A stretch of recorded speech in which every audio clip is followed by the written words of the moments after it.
आप लड़की वाले के घर जाकर 400-500 आदमी बैठकर बोझ बनोगे हैं? वो आदमी कर्ज लेकर बेचारा आपको खिलाएगा पिलाएगा और आपके पेट को ठूसेगा, भरो लो है? उस आदमी के ऊपर आप मुसीबत बनेंगे जो अपनी बेटी भी आपको दे रहा है। किसने कहा है कि बारात आप अपने घर पे बुलाइए? और किसने कहा है कि आप 100, 150, 200, 250, 300 आदमियों की बारात लेके जाइए? किसने कहा आपसे? ये इतने उलमा बैठे हैं स्टेज पर और मैं 25 साल से तकरीबन इस एरिया में कटिहार, बिहार, पूर्णिया, अररिया और ये सब इलाका में 25 साल से दौड़ रहा हूं, तकरीरें कर रहा हूं और बार बार हर स्टेज पर हमारी बातों में ये सारी बातें आती हैं। आज तक तो कोई आलिम हमें बता नहीं सका कि बारात का सबूत फला फला हदीस में मौजूद है। कहां लिखा है कि लड़की वाला भी बारातियों को अच्छा से अच्छा खाना खिलाए और अच्छे से अच्छा पिलाए और अच्छे से अच्छा उनकी मेहमान नवाजी करे? कौन सी हदीस में लिखा है? कौन सा इस्लाम कहता है? अगर कोई आपको ये कहे कि मैं अपने लड़के की बारात लेकर आपके घर आ रहा हूं, आप कहिए आइए। अगर कोई कहता है कि 300 आदमी आएंगे साहब, आप कहिए 300 नहीं 400 लाइए। आप बेटी वाले हो, मैं आपको जो तजर्बा जो बात बतला रहा हूं उसको गांठ बांध लो। और कोई है माँ का लाल जो उठे और कहे कि मौलवी जर्जीस ने कुरान और हदीस के खिलाफ ये बात कही है, उसको कहिए कि 300 नहीं 400 लाइए, 500 लाइए। और जब ये सब पहुंच जाएं, आप सबको सिर्फ एक एक गिलास पानी पिला के भगाइए, एक कप चाय भी मत पिलाइए। और आप ऐसा करना शुरू कर देंगे ना, अपने आप बारात खत्म हो जाएगी। और जब वो कहें कि साहब आप क्या कर रहे हैं मेहमानों की, आप मेहमान हैं कहां? आप तो मेरी बेटी के साथ निकाह की करने के लिए अपने बेटे को लेकर आए हो और साथ में इतने लोग भी लेकर आए हो। मुझे ये दिखा दो कि अल्लाह के रसूल ने कभी कहा है कि इन बारातियों को चाय पिलाओ, खजूर खिलाओ, पानी पिलाओ और इनको खाना खिलाओ और मीट खिलाओ, बकरा खिलाओ, मुर्गा खिलाओ और अच्छी से अच्छी मेहमान नवाजी करो। आप हमें दिखा दीजिए, हम करने के लिए तैयार हैं। मेरे प्यारे साथियों, आप एक एक गिलास पानी पिलाइए, वो भी बिस्लरी नहीं, चापाकल का जो आप पीते हो, वो सी हैंड पाइप का जिसका आप पीते हो। और कहो ठीक है आप निकाह करिए और ले जाइए हमारी बेटी को, हो गया। 500 नहीं 1000 आदमी को बुलाइए।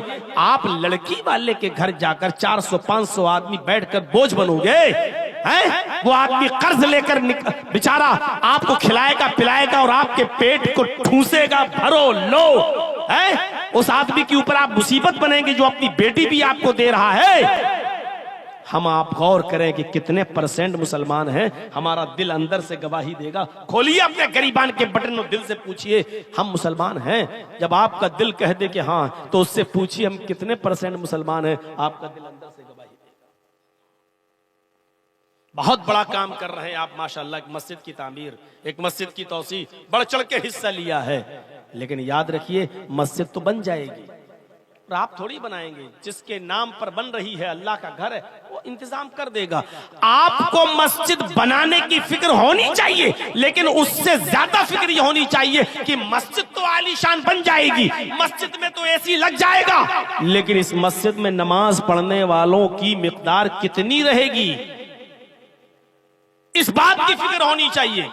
अभी जर्जीस साहब का जलसा खत्म हो जाएगा 1:30 बजे के आसपास। तो मेरे भाइयों, अब आप अपनी जिस मस्जिद में नमाज पढ़ते हो, फजर में देखिएगा इस जलसे के बाद आपकी मस्जिद कितनी भरती है। आज उठिएगा, मस्जिद में जाइएगा और मुशाहिदा करिएगा कि फजर के अंदर इस मस्जिद में कितने नमाजी आ रहे हैं। आपकी मस्जिद में आने वाले नमाजी ये बता देंगे कि आज का 24 फरवरी का ये जलसा जो आपके बबुला बोना में हो रहा है, ये कितने % कामयाब हुआ और कितना नाकाम हुआ। सुबह में फजर की नमाज में मस्जिद बता देगी कि आपका जलसा कितना कामयाब हुआ और कितना नाकाम हुआ। सुबह फजर की नमाज पढ़ने जाओ तो मस्जिद से सवाल कर लेना, आए मस्जिद बताओ आज की रात का जलसा कितना कामयाब हुआ। मस्जिद के नमाजी आपको बता देंगे कि कितना कामयाब हुआ। मस्जिद तो बना ली शब भर में ईमान की हरारत वालों ने, मन अपना पुराना पापी रहा बरसों में नमाजी बन न सके। पूछने की जरूरत नहीं। मस्जिदों से सवाल करिए कि मस्जिद बता कितना जलसा कामयाब हुआ, मस्जिद बता देगी कामयाब नहीं हुआ। आधी रात 1 बजे 1:30 बजे 2 बजे जलसा खत्म कर दिया, जो लोग पढ़ते भी थे वो भी नहीं आए, नींद में सो गए हैं। आपकी मस्जिदें बता दें।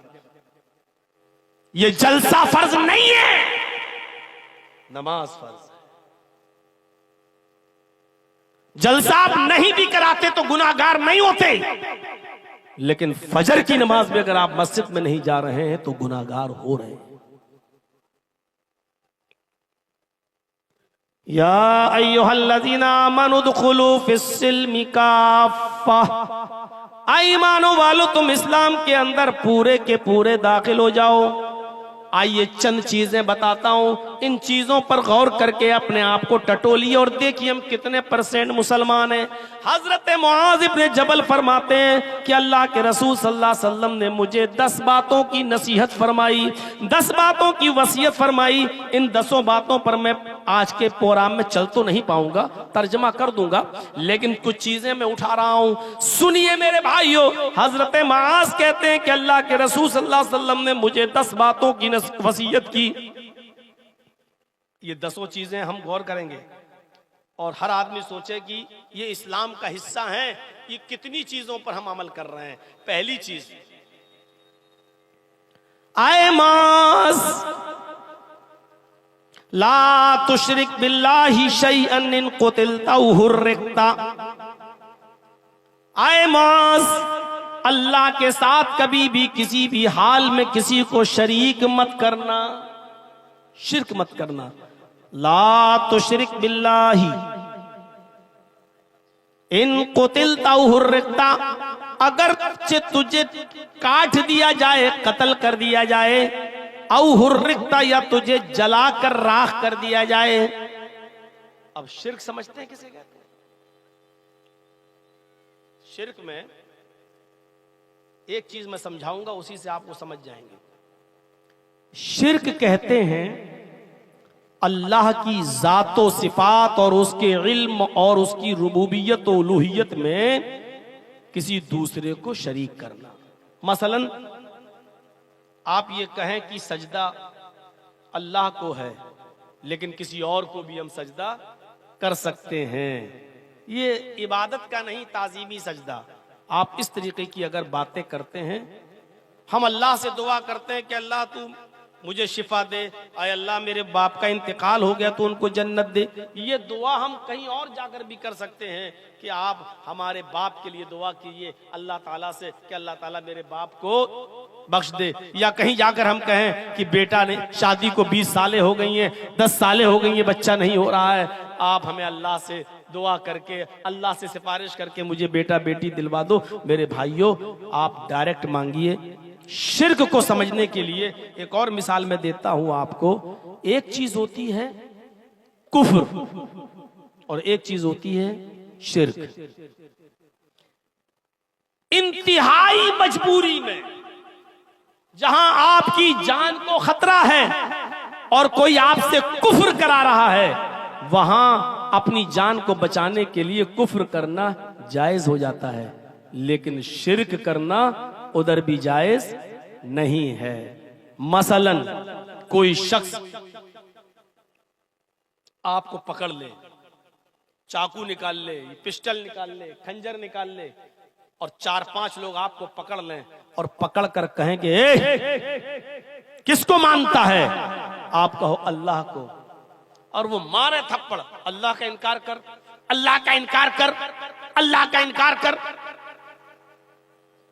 और ऐसी सूरत में आपकी जान जाने वाली हो और आप जानते हो कि जब तक अल्लाह का इनकार नहीं करेंगे ये आदमी मुझे छोड़ेंगे नहीं, मार डालेंगे।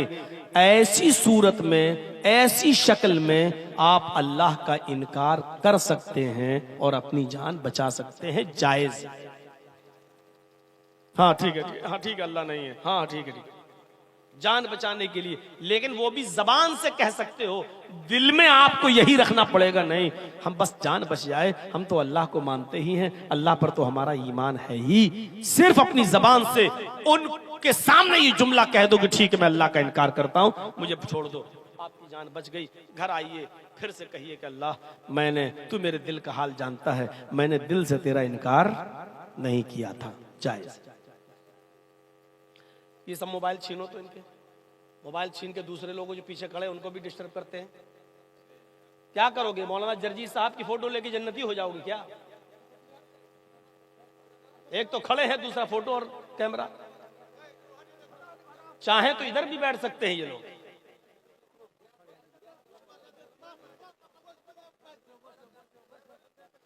भाई आप लोग जानते हैं कि मेरे नाम पर जब भीड़ हो जाती है तो उसी तरीके का इंतजाम करिए।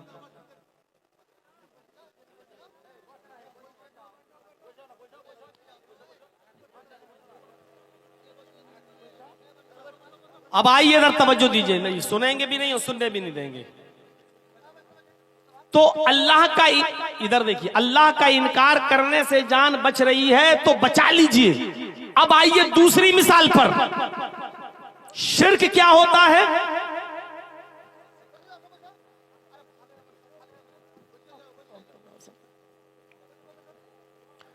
अब शिर्क देखिए, वही 4-5 लोग आपको पकड़े हुए हैं, जबरदस्ती पकड़े हुए हैं, आपको मार भी रहे हैं और ये कह रहे हैं कि तू मुझे सजदा कर, मैं सरदार हूं इस कौम का, या ये मेरे सरदार हैं मेरे कौम के, इनको सजदा कर। जब तक तू इनको सजदा नहीं करेगा मैं तुझे नहीं छोड़ूंगा। अब देखिए, जब तक तू मुझे या मेरे सरदार को सजदा नहीं करेगा मैं नहीं छोड़ूंगा, कत्ल कर दूंगा, मार दूंगा। तो ऐसे मौके पर अपनी जान बचाने के लिए आप उसको या उसके सरदार को सजदा नहीं कर सकते हो। यहां जान जा रही है तो जाने दो, लेकिन आप किसी गैर के सामने सजदा नहीं कर सकते हो। सजदा कर लिया तो शिर्क हो गया। और यहां अल्लाह ने क्या कहा? अल्लाह के नबी ने ला तुश्रिक बिल्लाह, अल्लाह के साथ किसी को शरीक मत करना। इन कुतिलता औ हुर्रिकता, अगरचे तुझे कत्ल कर दिया जाए या जलाकर कोयला बना दिया जाए, राख कर दिया जाए, अपने जिस्म को राख करवा लेना, लेकिन किसी गैर के सामने सजदा नहीं करना। अल्लाह का इनकार करके जान बच रही है तो बचा लेना, लेकिन गैरुल्लाह को सजदा करके अगर जान बच रही है तो मत बचाना। अपने आप को कत्ल करवा लेना, अपने आप को मार अगर वो टुकड़े टुकड़े करें और जलाएं तो जलवा लेना, लेकिन अल्लाह के अलावा किसी गैर के सामने सजदा ना करना। यही बात कह रहे हैं अल्लाह के नबी मुआज इब्न जबल से, आए माज ला तुशरिक बिल्लाहि शैयन इन कुतिलता औ हुर्रिकता। आए माज, हालात किसी भी तरीके के हों, चाहे कितने नागुफ्ताबे हों, और तुमसे शिर्क कराया जा रहा हो तो कभी भी किसी भी हाल में अल्लाह के साथ कुछ भी शिर्क शरीक मत करना। इन कुतिलता औ हुर्रिकता, अगरचे कत्ल कर दिए जाओ या जला दिए जाओ। पहली चीज। दूसरी चीज पर आइए, हर मुसलमान गौर करे, शिर्क करता है कि नहीं करता है? बचो इन जुमलों से। कभी कभी हम लोग कह देते हैं ना, ओफो क्या डॉक्टर है यार, उस डॉक्टर ने मेरे बाप को बचा लिया। ओफो मेरा बेटा कितना बीमार था, उस डॉक्टर के पास दवा लेने गए, उस डॉक्टर ने मेरे बेटे को मरने से बचा लिया। निकल जाता है हमारे मुंह से, लेकिन बचो इन जुमलों से, एहतियात बरतो। आपको यह कहना चाहिए क्या शिफा दी है अल्लाह ने उस डॉक्टर के हाथ में, उसकी दवा में। एक खुराक कोई खाता है, अल्लाह उस डॉक्टर की दवा से शिफा दे देता है। अल्लाह ने उस डॉक्टर की दवा में ऐसी शिफा दी कि मेरे बाप बच गए, मेरा बेटा बच गया। ये जुमले बोलिए। जहां आपने ये बोल दिया क्या डॉक्टर है यार, उसने तो ऐसी दवा दी, मेरे बाप को मरने से बचा लिया, मेरे बेटे को मरने से बचा लिया। अरे मेरे बेटा तो आखिरी सांसें ले रहा था, डॉक्टर क्या डॉक्टर है, उसने बचा लिया। कितना बड़ा गुनाह कर रहे हैं, अगरचे हमारे दिल में नहीं है, लेकिन शिर्क चींटी की चाल से ज्यादा बारीक है। हमारे घर में कुत्ता पला हुआ है, एक मिसाल दे रहा हूं, रात भर निगरानी करता, चोर घुसने वाले थे, हमारे घर में डाका डालने वाले थे, कुत्ते ने भौंकना शुरू कर दिया, चोर भाग गए, आपने सुबह उठकर कह दिया ओफो, अगर घर में कुत्ता नहीं होता तो चोरी हो जाती। इसका मतलब ये हुआ कि कुत्ते ने चोरी बचाई। आपने कह दिया घर में कुत्ता नहीं होता तो चोरी हो जाती। आप ये कहो ओफो, अल्लाह ने इस कुत्ते की वजह से मेरे घर में चोरी बचवा दी। अगर मेरे घर में, हालांकि घर में कुत्ता नहीं पाला जा सकता है, लेकिन एक मिसाल मैं दे रहा हूं आपको। तो मेरे भाइयों, शिर्क चींटी की चाल से ज्यादा बारीक होता है। ला तुशरिक बिल्लाही इन शैअन इन कुतिलता हुर्रिकता, पहली चीज हो गई। दूसरी चीज पर आइए, क्योंकि एक चीज पर हम बोलने लगेंगे तो सारा टाइम इसी में चला जाएगा। आइए दूसरी चीज, हम और आप गौर करें कितना शिर्क कर रहे हैं। पूरे मुसलमान हैं कि नहीं, इस्लाम के अंदर पूरे के पूरे दाखिल हैं या नहीं। अब दूसरी चीज पर गौर कीजिए, मुआशरे का जबरदस्त हिस्सा ही ये, वला तउक़न्न वालिदैक वइन मराका अन तखरुज मिन अहलिका व मालिक, अपने माँ बाप की कभी भी नाफरमानी मत करना। वालिदैक में दोनों चीजें शामिल है, माँ भी और बाप भी। वला तउक़न्न वालिदैक, अपने माँ और बाप दोनों की कभी भी किसी भी हाल में नाफरमानी मत करना। आगे वाला जुमला सुनो, थोड़ा सा बुरा लगेगा, और जो लोग अपने माँ बाप से नाराज हैं उनको तो हकीकत में बुरा लगेगा। हो सकता है कि जलसे से उठ के भागने लगे कि मौलवी मेरी हमारे खिलाफ बोल रहा है। वला तउक़न्न वालिदैक, अपने माँ बाप की कभी नाफरमानी मत करना। वइन मराका अन तखरुज मिन अहलिका व मालिक, अगरचे वो दोनों यानी माँ और बाप तुम्हें हुक्म दें इस बात का कि तुम मेरे घर से, अहलो अयाल से निकल जाओ, मालो दौलत छोड़ो, यही रख दो जो तुमने कमाया, भागो यहां से, भागो यहां से। अन तखरुज मिन अहलिका व मालिका, अगर वो तुम्हें तुम्हारे माल से बेदखल कर दें और तुम्हारे अहल वयाल यानी बीवी बच्चों से भी बेदखल कर दें, तो तुम्हें अपने बीवी बच्चों को छोड़ना पड़ेगा और अपना कमाया हुआ माल भी छोड़ना पड़ेगा, इसलिए कि तू भी और तेरा कमाया हुआ माल भी तेरा नहीं है, ले अबीक तेरे बाप का है। अगर बाप ने तुझे पैदा नहीं किया होता तो तू कहां से कमाता। तो अल्लाह के नबी सल्लल्लाहु अलैहि वसल्लम ने फरमाया इन्नका व मालुका ले अबीक, तू भी और तेरा माल भी तेरे बाप के लिए है। अगर वो कहे जा बीवी बच्चे छोड़ भाग यहां से, मैं तुझे निकाल रहा हूं अपने घर से, तो बीवी बच्चों को छोड़ के भाग जाओ, निकल जाओ। वो कहें कि सारा माल जो तुमने कमाया छोड़ो, यहां पर रख दो यहां, और फिर तुम्हें निकाल दे, तो तुम्हें अपना माल भी छोड़ना पड़ेगा।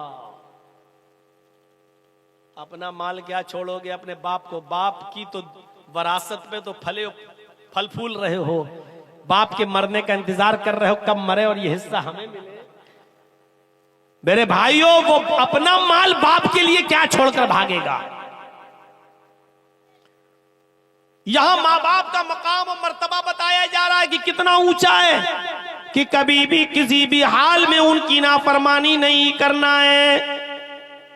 हजरत इब्राहिम अलैहिस्सलातु वस्सलाम अपने बेटे इस्माइल से मिलने गए बहुत दिनों के बाद। वो मुल्के शाम में थे। जब उनसे मिलने के लिए गए, दरवाजे को खटखटाया। इस्माइल अलैहिस्सलाम की बीवी ने दरवाजा खोला। इस्माइल की बीवी नहीं जानती थी कि ये मेरे शौहर के बाप हैं, यानी मेरे ससुर हैं, मालूम नहीं था उनको।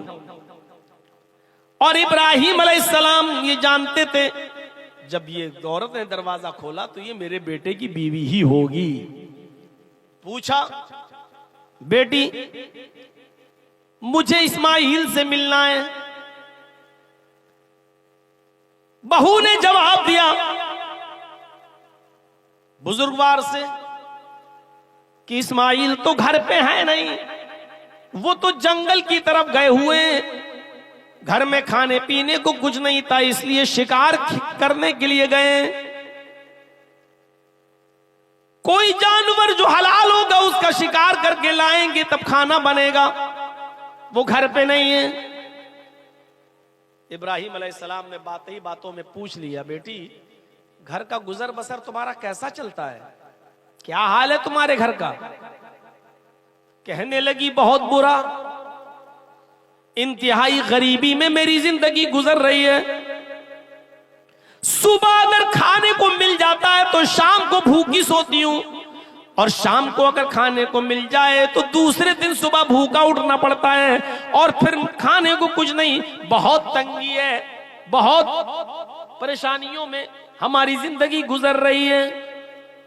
इब्राहिम अलैहिस्सलातु वस्सलाम ने कहा ठीक है बेटी, अब मैं तो जा रहा हूं, आया तो था तुम्हारे शौहर से मिलने, लेकिन तुम्हारे शौहर तो मिले नहीं, अब मैं जा रहा हूं। जब तुम्हारे शौहर घर पे आ जाएं, ये नहीं कह रहे हैं कि मैं यानी मेरा तुम्हारा शौहर या मेरा बेटा घर पे आ जाए, ये नहीं कह रहे, बल्कि क्या कह रहे हैं, जब तुम्हारा शौहर घर पे आ जाए तो उससे कहना कि एक बूढ़ा आदमी आया था, एक बुजुर्ग आदमी आया था, वो तुम्हें सलाम कहकर गया है, और उसने ये भी मशवरा दिया है तुम्हारे घर की चौखट ठीक नहीं है, अपने घर की चौखट बदल दो।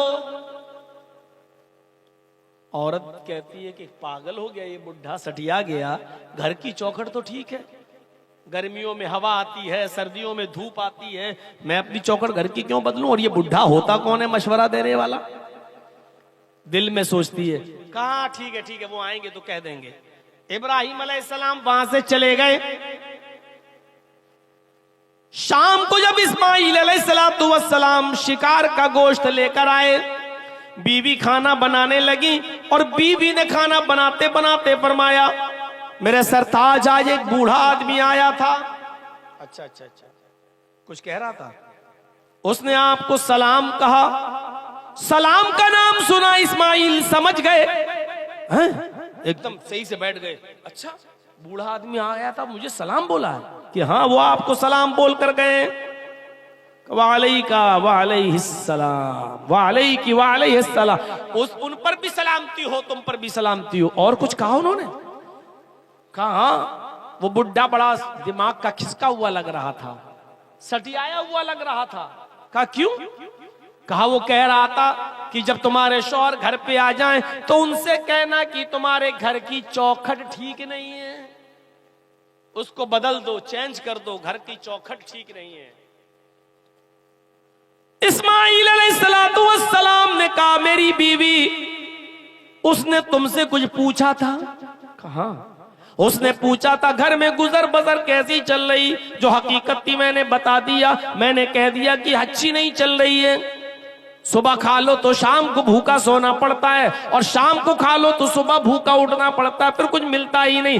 बड़ी तंगी में, बहुत ही परेशानी में हमारी जिंदगी गुजर रही है। फरमाया मेरी बीवी, वो बुजुर्ग बुढ़ा मेरा बाप था, तुम उसकी बहू, उसने मुझे सलाम कहा है, मैंने जवाब दे दिया है। उसने कहा घर की चौखट बदल दो, तो इस चौखट को बदलने की बात नहीं कही थी। उसने चौखट को बदलने का मतलब यह था कि तुम अल्लाह की नाफरमान बंदी हो, नाशुक्री बंदी हो। तुमने कहा घर की गुजर बसर अच्छी नहीं चल रही है, तुम्हें तो कहना चाहिए था कि अल्हम्दुलिल्लाह, अल्लाह का शुक्र है उसने जिस हाल में भी रखा है हमारी जिंदगी बड़ी अच्छी गुजर रही है, अल्लाह ने जिस हाल में रखा है मैं खुश हूं। तुम्हें यह कहना था, लेकिन तुमने कहा बड़ी तंगी में गुजर रही है, तुमने अल्लाह की नाशुक्री की है, इसलिए मेरे बाप ने मुझे हुक्म दिया है अपने घर की चौखट बदल दो। इसका मतलब यह है कि मेरे बाप ये कह कर गए हैं कि अपनी बीवी बदल दो। ऐसी नाशुक्री और नाफरमान बीवी को तुम अपनी बीवी न रखो, इसको तलाक दे दो। ओ मेरी बीवी, मैं सब कुछ मान सकता हूं लेकिन अपने बाप की नाफरमानी नहीं कर सकता, जा मैं तुझे तलाक दे रहा हूं। बाप का हुक्म यह था। गुजर रही होगी लड़कों पर, अरे क्या बैठ के लेके बैठ गए मौलाना साहब, सब बाप का ही हक है, औलाद का कोई हक ही नहीं है। इब्राहिम अलैहिस्सलाम ने हुक्म दिया और बेटे ने उसको कर डाला। इस्माइल ने दूसरी शादी की, कुछ अरसे के बाद इब्राहिम अलैहिस्सलाम दोबारा आए। इस्माइल अलैहिस्सलाम दोबारा भी नहीं थे, शिकार खेलने गए हुए थे। फिर दरवाजे को दस्तक दी, दूसरी वाली जो बीवी नई थी उन्होंने दरवाजा खोला, सलाम अलैकुम, वालेकुम अलैक हुआ। कहा मुझे इस्माइल से मिलना है। नहीं नहीं वो तो नहीं है, जंगल में गए हैं, शिकार खेलने के लिए गए हैं, घर में खाने के लिए गोश्त का इंतजाम करने के लिए गए। अच्छा अच्छा अच्छा ठीक है, कोई बात नहीं। ये बताओ घर की गुजर बसर कैसी चल रही है? कहा अल्हम्दुलिल्लाह, अल्लाह का शुक्र है, अल्लाह का शुक्र है, अल्लाह ने जिस हाल में भी रखा है उसका बहुत बहुत शुक्र है। अल्लाह रब्बुल आलमीन भूखा उठाता जरूर है लेकिन भूखा सुलाता नहीं है। अल्लाह का शुक्र है कि वो हमको हर हाल में, मैं उसका शुक्रिया अदा करती हूं। ठीक, ये जाने लगे तो कहने लगे कि बेटी जब इस्माइल घर पे आ जाए तो कहना कि एक बूढ़ा आदमी आया था, उसने तुम्हें सलाम कहा है और यह भी कहा है कि घर की चौखट बहुत अच्छी है, इस चौखट की हिफाजत करना, इस चौखट को बचा के रखना, इस चौखट में कुछ करने की जरूरत नहीं, बहुत अच्छी है घर की चौखट तुम्हारी। जब इस्माइल अलैहिस्सलाम आए तो बीवी ने पूरी बात बताई। इस्माइल अलैहिस्सलाम ने अल्लाह का शुक्र अदा किया और कहा मेरी बीवी जानती हो वो कौन थे? वो मेरे बाप थे, सलाम करने वाला मेरा बाप, वो बूढ़ा आदमी मेरा बाप। और चौखट जानती हो? कहा नहीं। कहा वो तुम हो, मेरे बाप ने कहा है कि चौखट को सही रखना, यानी ये अच्छी चौखट है। इसका मतलब ये है कि तुमने अल्लाह ताला की नाफरमानी नहीं की है, अच्छी बात कही है। और मेरे बाप ने कहा है कि चौखट ठीक है, इस चौखट को बहाल रखना।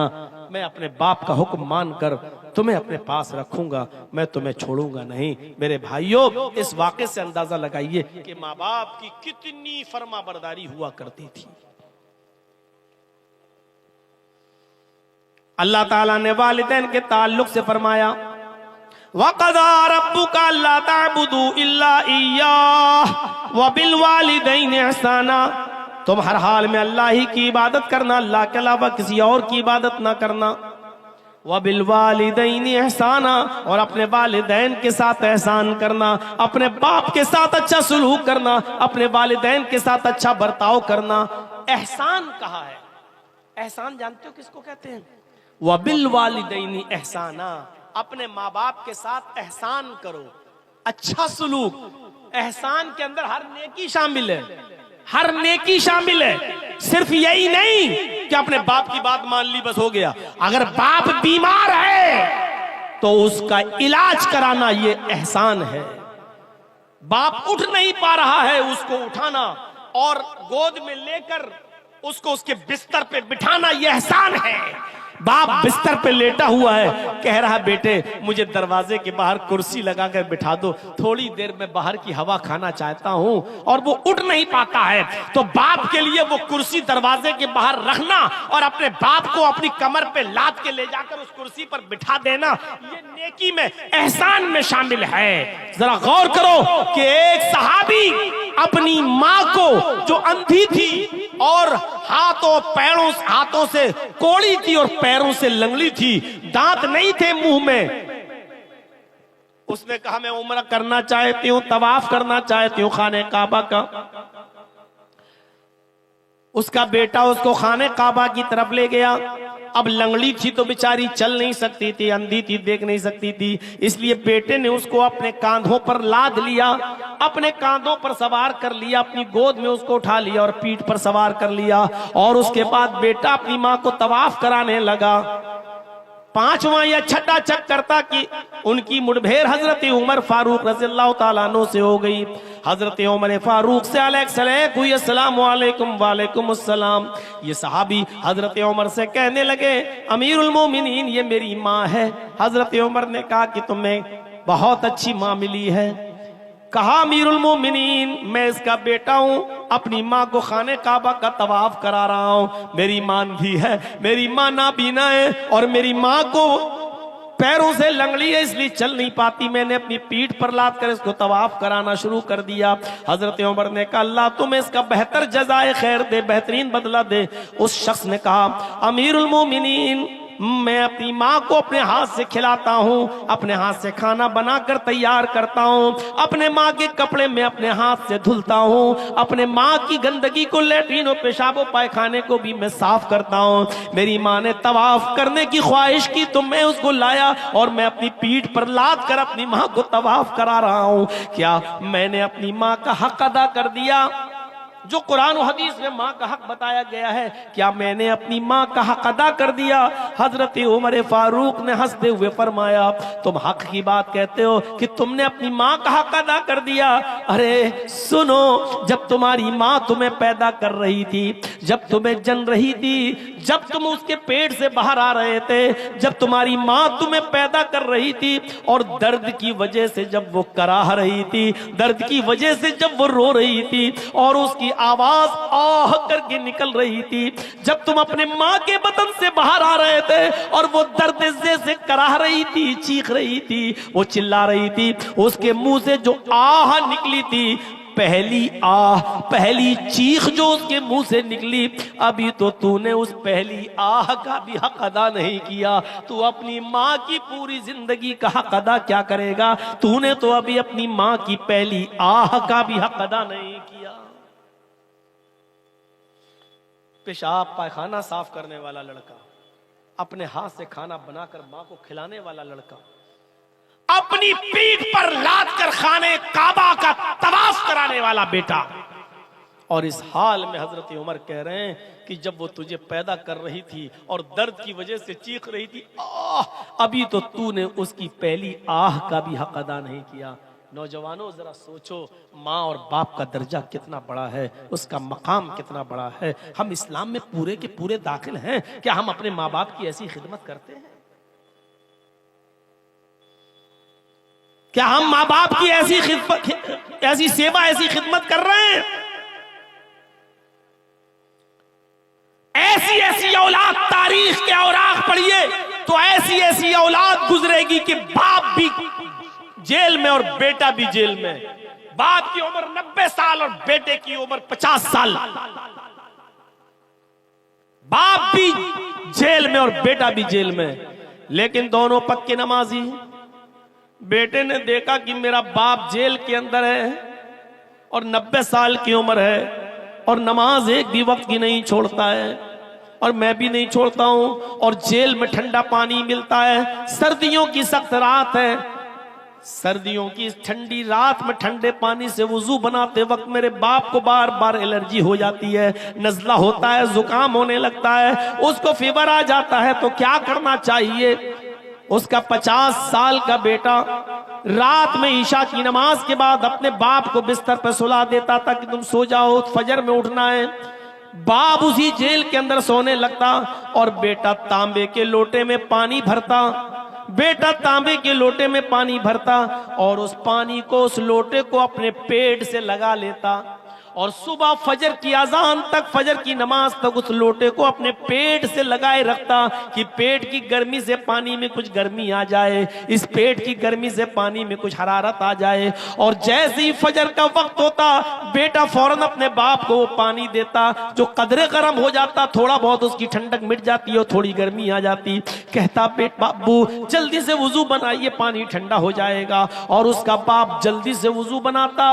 मेरे प्यारे साथियों, ये वाकया कई चीजों की तरफ इशारा कर रहा है। पहला इशारा तो ये करता है कि 90 साल के बावजूद बाप फजर तक की नमाज कज़ा नहीं कर रहा है, जेल की सलाखों में होने के बावजूद बाप नमाज का आदी है और बेटा पूरी रात लोटे को अपने पेट से लगाकर पानी को गर्म कर रहा है कि पेट की गर्मी से पानी कुछ गर्म हो जाए। ये बाप की खिदमत का एक अनोखा वाकया है। मेरे भाइयों जरा अंदाजा लगाओ कि ऐसी औलादें आज कहां मिलेंगी, ऐसी बच्चे आज कहां हैं जो अपने माँ बाप की ऐसी खिदमत करने वाले हों, जो अपने माँ बाप की ऐसी सेवा करने वाले हों। फरमाया वला तउक़न्न वालिदैक व इन्नमराकन तखरुज मिन अहलिक व मालिक।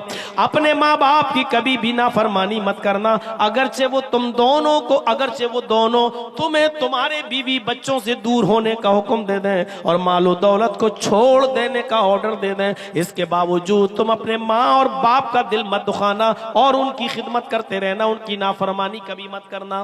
दो चीजें हो गई। तीसरी चीज पर आइए नौजवानों, तीसरी चीज, पहली चीज शिर्क मत करना, चाहे जला दिए जाओ या कत्ल कर दिए जाओ, पहली चीज। दूसरी चीज अपने माँ बाप की कभी नाफरमानी मत करना। और तीसरी चीज की तरफ इशारा कर रहे हैं अल्लाह के नबी माज, वला तत्रुकन्न सलातन मक्तूबतन मुतअम्मिदन, आए माज फर्ज नमाज कभी भी किसी भी हाल में मत छोड़ना। फर्ज नमाज, ताकीद देखिए, ताकीद पर ताकीद, ला तत्रुकन्ना सलातन मक्तूबतन मुतअम्मिदन, हरगिज हरगिज कभी भी किसी भी हाल में तुम फर्ज नमाज मत छोड़ना। सलातन मक्तूबतन फर्ज नमाज, मुतअम्मिदन कसदन जानबूझकर, आमदन जानबूझकर कभी भी फर्ज नमाज कसदन मत छोड़ना। हॉस्पिटल जाना है, बाप बीमार है, जल्दी से लेके जा रहे हैं, अजान हो रही है, जल्दी से वुजू बनाइए। मस्जिद में आप जाएंगे, 15 मिनट के बाद जमात होगी, 15 बाप हालत सीरियस है, जल्दी से वुजू बनाइए, फर्ज 4 रकात पढ़िए जोहर की, और फौरन एम्बुलेंस में बैठिए और बाप को लेके जाइए, सुन्नत छोड़ दीजिए, जाइए। ये है फर्ज नमाज जो कभी भी किसी भी हाल में तुम्हें नहीं छोड़ना है। बाप बीमार, बेटा बीमार, लेकिन आप मस्जिद में जाएंगे देर लगेगी, फिर 15 मिनट जमात का इंतजार करेंगे देर लगेगी। इस हाल में बेटा सीरियस हो सकता है, आपको जल्दी लेके जाना है, ज्यादा बुरी कंडीशन है, फौरन घर में 4 रकात हल्की सी नमाज पढ़ लीजिए। इन्ना आतैना कल कौसर फसल लिरब्बिका वनहर इन्ना शानिअका हुवल अब्तर। दूसरी रकात में कुल हुवल्लाहु अहद अल्लाहु समद लम यलिद। 4 रकात पढ़िए और फौरन अपनी औलाद को, अपने बेटे बाप माँ कोई भी बीमार हो उसको लेके जाइए। ऐसे मौके पर सुन्नत छोड़ दीजिए। ये है फर्ज नमाज को किसी भी हाल में न छोड़ने का मतलब है। ला तत्रुकन्न सलातन मक्तूबतन मुतअम्मिदन कसदन आमदन, जानबूझकर फर्ज नमाज मत छोड़ना। बाप हॉस्पिटल में एडमिट है या बेटा हॉस्पिटल में एडमिट है, अब ऐसी मजबूरी में आपको क्या करना है? 4 जोहर पढ़ लीजिए, उसी के साथ 4 असर पढ़ लीजिए। पता नहीं असर में मुझे कहां जाना पड़े, बेटे का चेकअप कराना पड़े, ये कराना पड़े, तो आप जोहर के साथ असर मिला लीजिए, या जोहर को थोड़ा लेट कर दीजिए और असर को थोड़ा पहले कर लीजिए और दोनों नमाजें एक साथ पढ़ लीजिए। मगरिब और इशा भी आप ऐसे ही कर सकते हैं कि मगरिब के साथ इशा पढ़ लीजिए। आप पढ़ना है, लेकिन जो किसी भी कंडीशन में छोड़ी नहीं जा सकती है। फरमाया ला तत्रुकन्न सलातन मक्तूबतन मुतअम्मिदन, फर्ज नमाज को नमाज कभी भी किसी भी हाल में तुम्हें तर्क नहीं करना है, छोड़ना नहीं है, कसदन जानबूझकर। अगर छोड़ दोगे तो क्या होगा? फ़इन्न मन तरका सलातन मक्तूबतन मुतअम्मिदन फ़क़द बरियत मिन्हु ज़िम्मतुल्लाह, जो शख्स फर्ज नमाज को कसदन आमदन जानबूझकर छोड़ देता है, टाइम है लेकिन नहीं पढ़ रहा है, अजान हो रही है, रुक जाओ, इंडिया पाकिस्तान का मैच आ रहा है, आखिरी ओवर रह गया है, आखिरी ओवर देख ले तब जाएंगे। वो ओवर देखा, तब तक मस्जिद में गया, जमात हो चुकी है। इसको कहते हैं आमदन और जानबूझकर छोड़ना। आमदन और कसदन जानबूझकर छोड़ना इसको कहते हैं। आप दुकान पर बैठे हैं, अजान की आवाज हो रही है, अब बेटे को फोन कर रहे, बेटे जल्दी आओ, तुम बैठो दुकान पे, मैं नमाज पढ़ने जाऊंगा। अब जब तक बेटा आ रहा है तब तक आप दुकान पे बैठ के शॉपिंग कर रहे हैं, और जब बेटा आया अब आप नमाज पढ़ने के लिए जा रहे हैं। मेरे भाइयों, जब नमाज पढ़ने के लिए मस्जिद में पहुंचे तो जमात हो चुकी है, जबकि उसूल ये था कि दुकान बंद करते, बेटे से भी कहते कि चलो नमाज पढ़ने, बाप भी पढ़ता और बेटा भी पढ़ता। मेरे भाइयों, दोनों को नमाज पढ़ना था। ये मस्जिद बन रही है इसलिए नमाज का टॉपिक उसी पर चिस्पा कर लीजिएगा, क्योंकि मस्जिद बनती ही इसलिए है कि उसमें इबादत हो, नमाज पढ़ी जाए। मस्जिद बना ली लेकिन नमाजियों से खाली रहे तो कोई फायदा नहीं। मेरे भाई, सलातन मक्तूबतन मुतअम्मिदन, अगर फर्ज नमाज को कसदन जानबूझकर छोड़ दिया, बरियत मिन्हु ज़िम्मतुल्लाह, तो अल्लाह की जिम्मेदारी खत्म हो जाती है। मर जहां मरना है, किसी भी हाल में तू रहे, अब अल्लाह की भी कोई जिम्मेदारी नहीं। फ़क़द बरियत मिन्हु ज़िम्मतुल्लाह,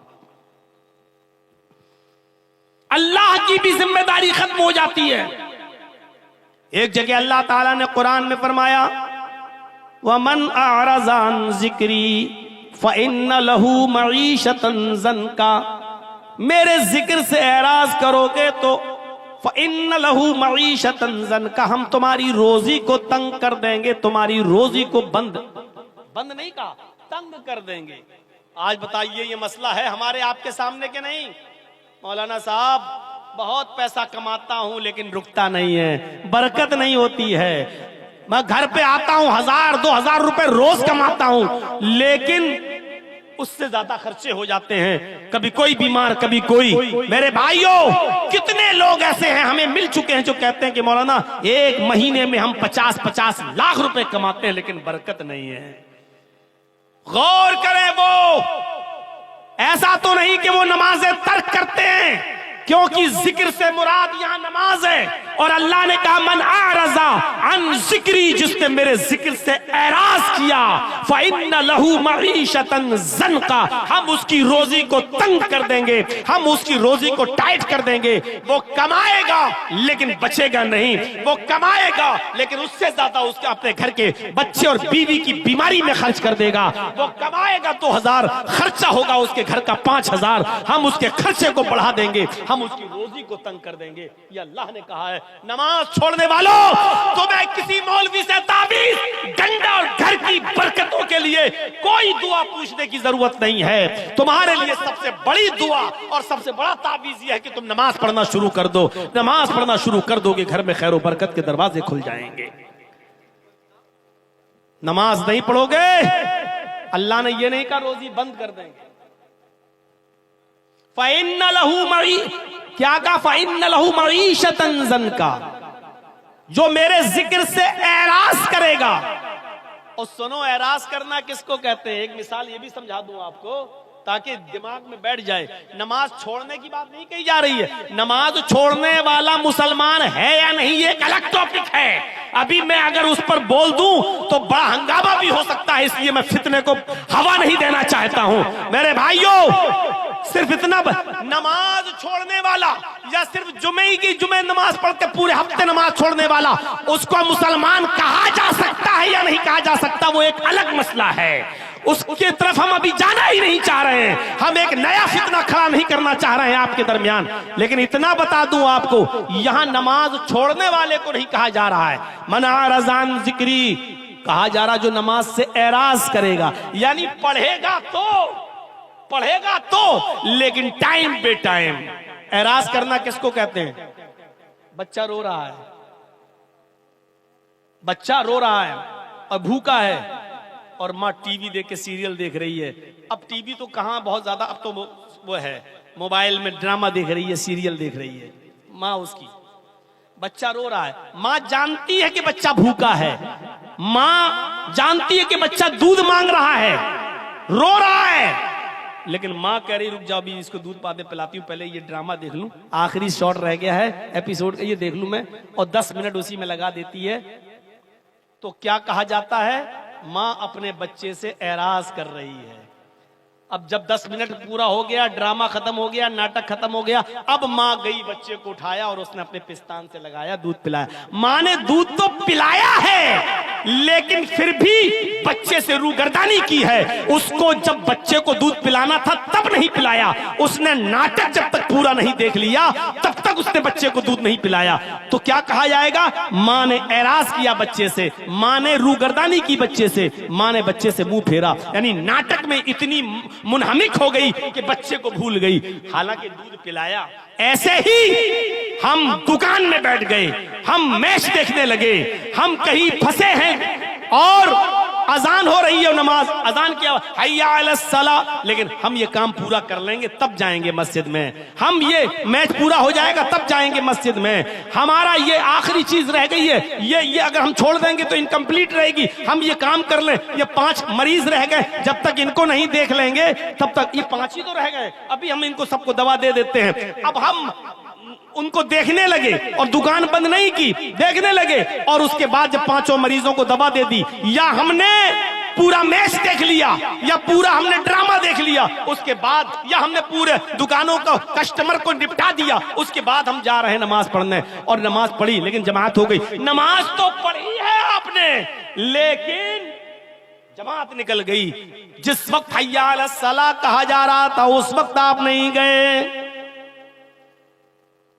एक कस्टमर है मेरी दुकान पे, मांग रहा भाई 5 किलो घी दे दो या 2 किलो तेल दे दो। हय्या अला सलाह की आवाज आई, उसी वक्त छोड़ दो आप। अब आप सोचोगे यार 5 किलो घी ले लेगा तो 1 किलो घी पर अगर हमको 20 रुपए बच रहे हैं तो 5 किलो पर 100 रुपए, चलो तौलने वल्ले में लगा दिया। अब आप उस आदमी को रज़्ज़ाक समझ रहे हैं, रोजी देने वाला। आप अल्लाह को रज़्ज़ाक नहीं समझ रहे हैं। अरे छोड़ो, 100 रुपए का नुकसान हो रहा है, होने दो। अगर यहां अल्लाह की खातिर मैं नमाज पढ़ने के लिए चला जाऊंगा तो अल्लाह 100 की जगह 1000 का भी इंतजाम कर देगा। वमन यत्तक़िल्लाह यजअल लहू मखरजा, जो अल्लाह से डरेगा अल्लाह उसके लिए निकलने का रास्ता बना देगा। व यरज़ुक़हु मिन हैसु ला यहतसिब, और ऐसी जगह से उसको रोजी देगा जहां से उसको वहमो गुमान भी नहीं होगा, उसने सोचा भी नहीं होगा कि हमें यहां से रोजी मिल जाए। यह है नमाज से एराज करने का मतलब नमाज पढ़ तो रहे हैं लेकिन जिस वक्त पढ़ना चाहिए उस वक्त नहीं पढ़ रहे हैं। 5 मरीजों को निपटाने के बाद पढ़ेंगे साहब, 5 कस्टमर को निपटाने के बाद पढ़ेंगे। 2 ओवर रह गए, पूरा हो जाए तब जाएंगे। ये खेल हम खेल रहे हैं, पबजी खेल रहे हैं, फला खेल रहे हैं, जब तक ये पूरा नहीं हो जाएगा तब तक नहीं। अब आप नमाज से एराज कर रहे हैं। अल्लाह ने एराज करने वालों से कहा, छोड़ने वालों से नहीं। छोड़ने वालों का अंजाम क्या होगा वो तो अल्लाह ही बेहतर जाने। हम बता ही नहीं सकते कि नमाज छोड़ने वालों की सजा क्या होगी जहन्नम के अंदर। हम एराज करने वाले उनके बारे में बतला रहे हैं जो पढ़ते हैं लेकिन टाइम पे टाइम टाल मटोल कर हैं, उनके बारे में बता रहे। वमन अअरज़ अन ज़िक्री फ़इन्न लहू मईशतन ज़न्का, जो मेरे जिक्र से नमाज से एराज करेगा हम उसकी रोजी को तंग कर देंगे। ये 5 वक्त की नमाज पढ़ने वालों का हाल है, जो नमाज तो पढ़ते हैं लेकिन टाइम बे टाइम, उनकी रोजी को हम तंग कर देंगे। तो बेनमाजियों की रोजी का क्या हाल होगा। अब आप कहो मौलाना साहब काफिर तो इतने हैं हिंदुस्तान में कि जिनकी गिनती नहीं है। अब आप बताओ, उनको तो खूब मिल रही है रोजी रोटी। अंबानी को देखो कितना अमीर है। मेरे भाइयों, अल्लाह के नबी ने इनके बारे में तो कह ही दिया है, अब दुनिया सिजनुल मोमिन। अरे दुनिया मोमिन के लिए जेल खाना है और दुनिया काफिरों के लिए जन्नत। व जन्नतुल काफिर, इन काफिरों के लिए दुनिया में ये सारी की सारी चीजें हैं, क्योंकि आखिरत में अल्लाह ने इनको सबको महरूम कर दिया है। वो आखिरत में तमाम नेमतों से महरूम है। तो काफिरों का हाल देखकर ये अंदाजा मत लगाओ कि ये भी तो नमाज नहीं पढ़ते, इनको तो खूब रोजी मिल रही है। अरे इनको इसलिए मिल रही है क्योंकि इनको आखिरत में कुछ नहीं मिलेगा, इनको जन्नत में इनका कोई हिस्सा नहीं है। तो मेरे भाइयों, इनकी मिसालें मत दिया कीजिए। जो बात भी मैं कह रहा हूं कुरान और हदीस के दायरे में कह रहा हूं, काफिरों की मिसाल मत दीजिए, अपनी मिसाल दीजिए। नमाज छोड़ने वालों के बारे में हम नहीं कह रहे हैं, उनके बारे में अल्लाह जाने और वो जाने। मेरे भाइयों, हम उनके बारे में कह रहे हैं जो नमाज तो पढ़ते हैं लेकिन अजान होते ही नहीं जाते हैं, बल्कि अपना काम निपटाने के बाद मस्जिद में जा रहे हैं नमाज पढ़ने के लिए। अजान इसलिए थोड़ी है कि अपना काम निपटा लो।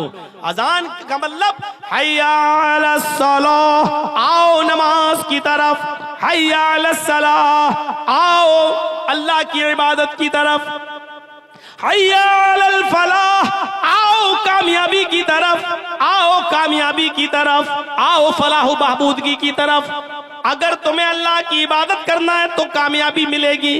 कामयाबी और फलाह बहबूदगी अल्लाह की इबादत और नमाज से जुड़ी हुई चीज है। नमाज पढ़ोगे तो कामयाब रहोगे, नमाज छोड़ोगे तो नाकाम रहोगे। इसलिए कोई भी मुल्ला, मौलवी, कठमुल्ला अगर ये कहता कि मेरे पास चले जाओ, हम तुम्हारे घर में खैर बरकत की और तुम्हारे दुकान में खैर बरकत का ताबीज देते हैं, दुआ दे देते हैं, वो झूठा है, वो मक्कार है, वो फरेबी है, वो आपको धोखा दे रहा है। मेरे भाइयों, अगर दुआओं से रोजी रोटी की बरकतें होने लगे तो मोहम्मदुर रसूलुल्लाह कभी अपने पेट पे पत्थर नहीं बांधते, कभी 2-2 महीना नबी के घर में चूल्हा बन रही होता। हजरत आयशा फरमाती है कि 2-2 महीने हमारे घर में चूल्हा नहीं जलता था। क्या अल्लाह के रसूल को दुआएं मालूम नहीं थी? ये कठमुल्ला तुम्हें ताबीज दे रहा है, 50 रुपए का और 51 रुपए का ले जाओ तो तुम्हारे घर में खैर बरकत होगी। अरे तू अपने घर में खैर बरकत कर लेना। कुछ लोग रास्ते में तोते लेके बैठे रहते, भविष्य बताता है वो तोता पर्ची निकाल के, और खुद तोते वाले को मालूम नहीं कि मेरा भविष्य क्या है। तू बता, तू कब तक इस तोते से पर्चे निकलवाता रहेगा और लोगों से 5 रुपए और 10 रुपए भविष्य बताने का लेता रहेगा? अरे तेरे घर में बिल्डिंग कब बनेगी और तेरे घर में 5 मंजिला इमारत कब तैयार होगी, वो तोते वाला भी नहीं जानता है। ये हाल आज कटमुल्लाओं का है। एक साहब गए, लड़का था नौजवान, कहने लगा मौलाना साहब दिल की बात है। अरे हम दिल का ही तो मामला हल करते हैं। का क्या बात? कहाँ एक लड़की से प्यार हो चुका है, लड़की तैयार नहीं होती है, एक तरफा मोहब्बत है, शादी मेरी लड़की भी तैयार है लेकिन लड़की का बाप तैयार नहीं। अरे क्या बात करते हो, ये ताबीज मैं दे रहा हूं, ले लो, गले में डालकर सीधे लड़की के बाप के सामने आ जाना। लड़की का बाप अपनी बेटी को लेके खुद तेरे घर पे आएगा। लेकिन तुम्हें बेटी का नाम लड़की का और लड़की के बाप का नाम बताना पड़ेगा, क्योंकि ताबीज में लिखा जाता है। अब लड़का फंस गया बेचारा। अब बड़ी मुश्किल से बताया कि हाँ उसका नाम है मरियम। ठीक है, उसके बाप का नाम? बाप का नाम मत पूछो तो अच्छा है। नहीं साहब बताओ। तो उसने कहा कि वो आप ही की बेटी है, आप अपना नाम डाल दीजिएगा। कमीने, सुअर, उठाया जूता तो मेरी बेटी से हैं? भाई जब दीन का काम था, जायज काम था, तो ताबीज क्यों नहीं दिया? और जब अपना नाम सुना कि मेरी बेटी से ये प्यार कर रहा, तो तू जूता और चप्पल उठा रहा है। इसका मतलब जो चीज तू अपने लिए पसंद नहीं कर रहा है, फिर दूसरों की बहन बेटी के लिए कैसे तू ताबीज दे रहा है? कहां की शरीयत है ये? कहां का मामला है? ऐसे पाखंडियों से होशियार रहना। घर की खैरो बरकत चाहते हो तो 5 वक्त की नमाज पढ़ोगे, और नमाज पढ़ोगे तो उसमें अपने आप ये दुआ मांगोगे। जब एक सजदा करके उठोगे ना, सुभान रब्बी अला, सुभान रब्बी अला, सुभान रब्बी अला, अल्लाहु अकबर। अब आप बैठे हो, दूसरा सजदा करोगे, दूसरे सजदे से पहले बैठकर क्या दुआ पढ़नी पड़ती है? 2 मरतबा पढ़िए, रब्बिग़फिरली, रब्बिग़फिरली। बहुत आसान है। और एक और दुआ आती है, वो दुआ भी बहुत से लोग पढ़ते हैं, अल्लाहुम्मग़फिरली वरहमनी वहदनी वआफिनी वरज़ुक़नी। क्या दुआ है? अल्लाहुम्मग़फिरली, अल्लाह मेरी मग़फ़िरत फरमा, वरहमनी मेरे ऊपर रहम फरमा, वहदनी मुझे हिदायत दे, वहदनी मुझे हिदायत दे, वआफिनी और मुझे सेहत व आफियत नवाज, वरज़ुक़नी और मुझे रिज़्क़ हलाल अता फरमा। 5 वक्त की नमाज जब मुसलमान मस्जिद में आकर पढ़ेगा, और 5 वक्त की नमाज में एक रकात में 2 सजदे होते हैं, एक मरतबा उसको हर रकात में ये दुआ मांगना पड़ती है, वरज़ुक़नी मुझे रिज़्क़ अता फरमा। अगर उसने ज़ोहर की 10 रकात पढ़ी तो 10 मरतबा कहा वरज़ुक़नी। अगर उसने असर की 4 सुन्नत 4 फर्ज पढ़ी तो 8 मरतबा कहा वरज़ुक़नी। उसने मगरिब की 5 रकात पढ़ी तो 5 मरतबा कहा उसने वरज़ुक़नी।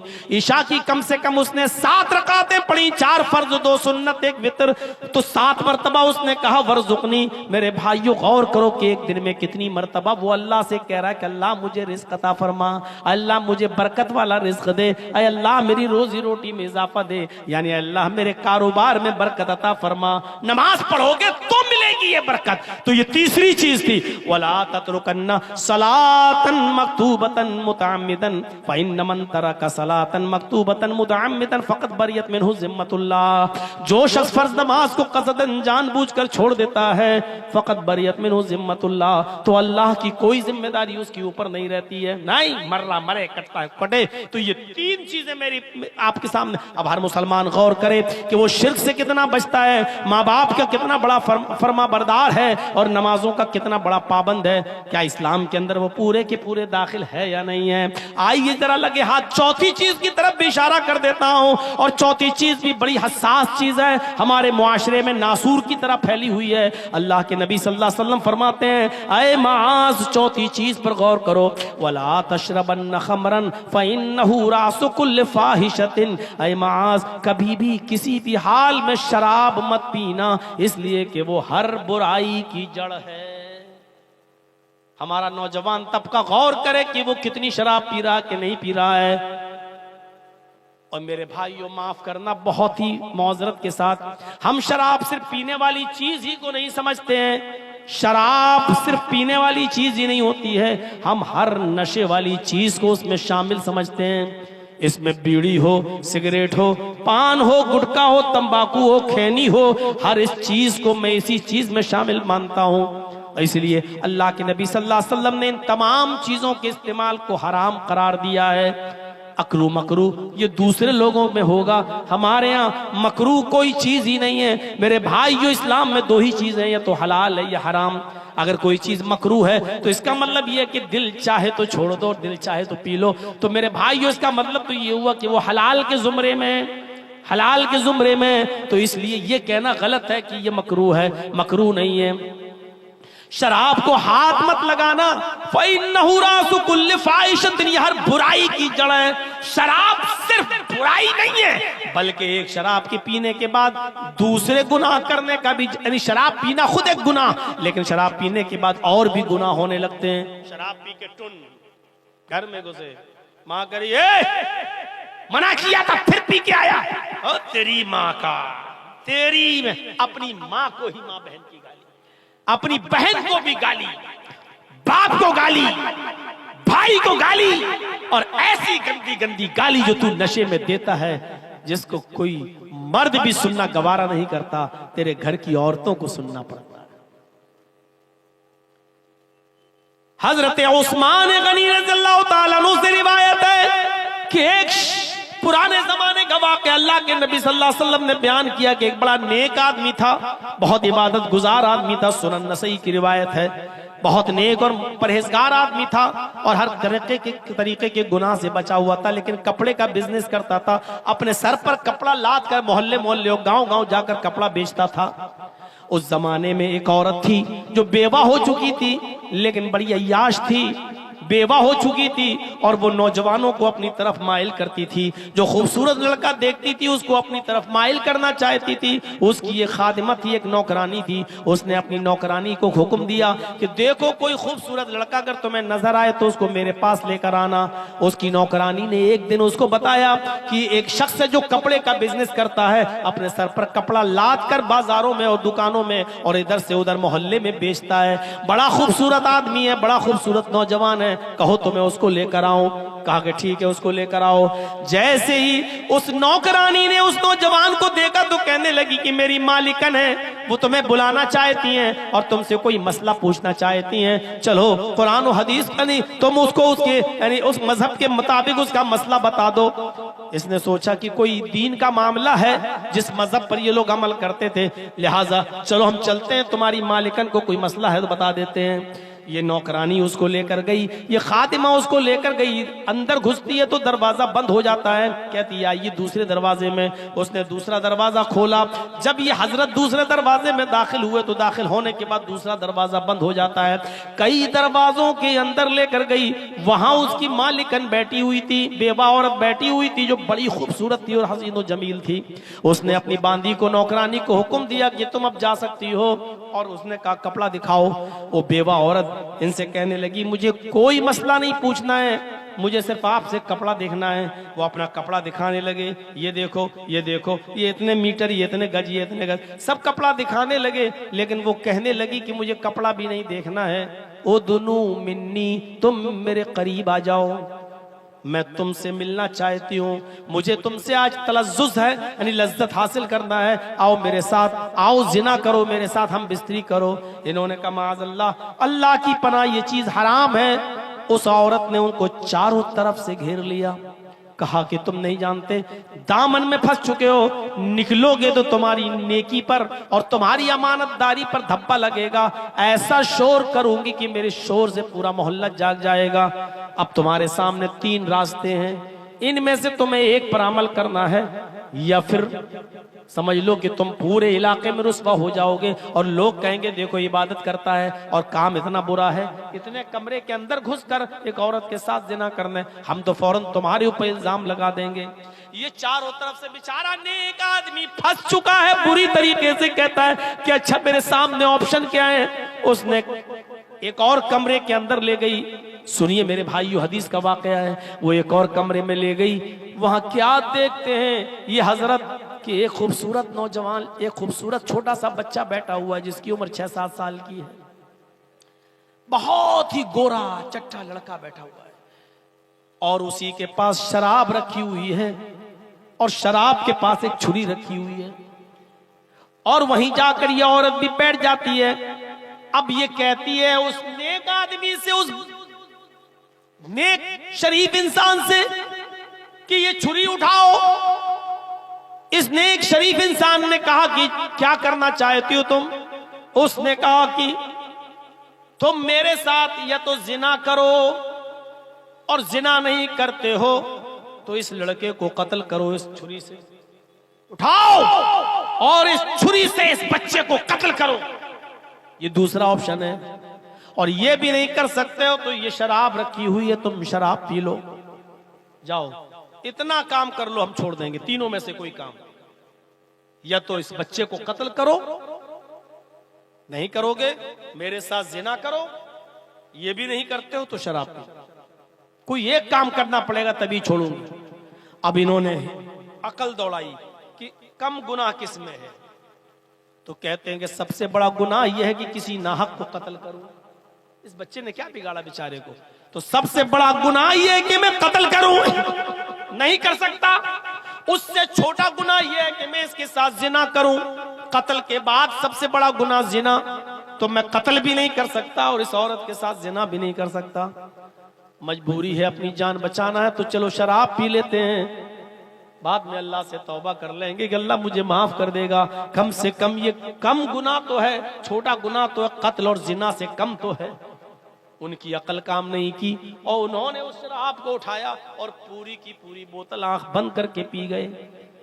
जब पूरी की पूरी बोतल आंख बंद करके पी गए तो अब उनको नशा आया और नशे में जब उनका सर फतूर पे पड़ गया तो उस औरत ने छुरी उसके हाथ में दे दी। उस आदमी ने, नेक शरीफ इंसान ने छुरी भी पकड़ ली और कहा इस बेटे को, इस लड़के को कत्ल करो। वो आदमी अब नशे में इतना चूर था कि वो उठा और उसने उस बच्चे के पेट में चाकू मारा, उसकी गर्दन पर भी चाकू मारा और उस बच्चे को भी कत्ल कर दिया। और उसके बाद उसने, औरत ने उसको पकड़ के अपने ऊपर सवार कर लिया और शराब के नशे में तो थे ही, कपड़े उस औरत ने खुद उतार दिए और उस आदमी ने शराब के नशे में उस औरत के साथ जिना भी कर लिया। मेरे प्यारे साथियों, उसके बाद में मेरे अंदाजा लगाइए कि अभी तो एक गुनाह करवाया जा रहा था, अब उसने तीन गुनाह कर लिए, यानी बच्चे को कत्ल भी कर दिया, औरत से जिना भी कर लिया और शराब भी पी ली। बहरहाल शराब, ये पूरे काम करने के बाद उनको निकाल दिया गया, घर से बाहर कर दिया गया और बिलाखिर वो पकड़े गए और उनको गिरफ्तार कर लिया गया और फिर उनके ऊपर उस कानून के मुताबिक मुकदमा चला। मैं कहना ये चाहता हूं कि एक गुनाह करवाया जा रहा था लेकिन शराब पीने के बाद वो तीनों गुनाह कर बैठे, ये सोचकर कि ये सबसे कम गुनाह है, इन दोनों गुनाहों से कम गुनाह है। और जैसे उन्होंने शराब पी तो शराब के नशे में वो भूल गए कि नेकी क्या बुराई क्या है। उन्होंने कत्ल को भी मामूली समझा और उन्होंने उन्होंने जिना को भी मामूली समझा। अल्लाह के नबी फरमाते हैं, आए मुआज़ ला तशरबन्न खमरन फइन्नहु राज़ु कुल्लि फाहिशा। आए मुआज़, कभी भी शराब मत पीना, इसलिए कि शराब तमाम बुराइयों की जड़ है। शराब पियोगे तो हर किस्म का गुनाह तुम करोगे। शराब पीने वाला जिना भी करेगा, शराब पीने वाला चोरी भी कर सकता है, शराब पीने वाला अपने माँ बाप को भी बुरा समझेगा, शराब पीने वाला अपनी बहन और बेटी तक को गाली दे देगा। मेरे भाइयों, शराब पीने के बाद इंसान की अकल काम नहीं करती। अल्लाह के नबी फरमाते हैं कि मेरी उम्मत पर एक जमाना ऐसा आ जाएगा जो जमाना बनी इसराइल पर आया था। ला यातियन्ना अला उम्मती मा ताला बनी इसराइल हज़वन नाल बिन नाल, जैसे दोनों जूते